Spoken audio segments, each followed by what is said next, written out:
अनंत अंबानी आणि राधिका मर्चंटच्या प्रीवेडिंग इव्हेंटचं आजचं संपलं आहे. परंतु सोशल मीडिया आता त्या इव्हेंटच्या चित्रपटांच्या आणि व्हिडिओजबरोबर हरवला आहे. लोक म्हणतात की कुठल्याही देशात असल्यासही सोशल मीडिया उघडताच ते जामनगर येतात. बरेच लोक तोंडात आहेत की ह्या प्रीवेडिंग इव्हेंटसाठी देशातील मोठ्या मोठ्या सुपरस्टार येतात.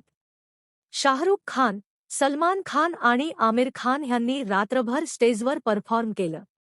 अशा दिसतानं याच्या प्रीवेडिंग इव्हेंटसाठी ह्या तीनच्या खान आणि रामचरणला भरपूर पैसे मिळाल्या जात आहेत. दावा केला जातो की अंबानीने कोट्यवधी पैसे दिलेले आहेत, तेव्हा या तीनच्या खानांना आणि रामचरणला स्टेजवर एकत्र येण्यात मदत केली. परंतु आता सांगितलं जातं की त्या सर्व गोष्टी खोट्या आहेत. एका बातम्यातून ह्या इव्हेंटसाठी संबंधित करीबी सूत्रांच्या माहितीनुसार शाहरुख, सलमान, आमिर आणि रामचरणने स्टेजवर परफॉर्म करण्यासाठी कोणतेही पैसे मागितलेले नाहीत. टाइम्स ऑफ इंडियाच्या बातम्यात ते सांगितलं जातं की शाहरुख खान, सलमान खान, आमिर खान आणि रामचरणने इव्हेंटसाठी कोणतेही पैसे घेतलेले नाहीत.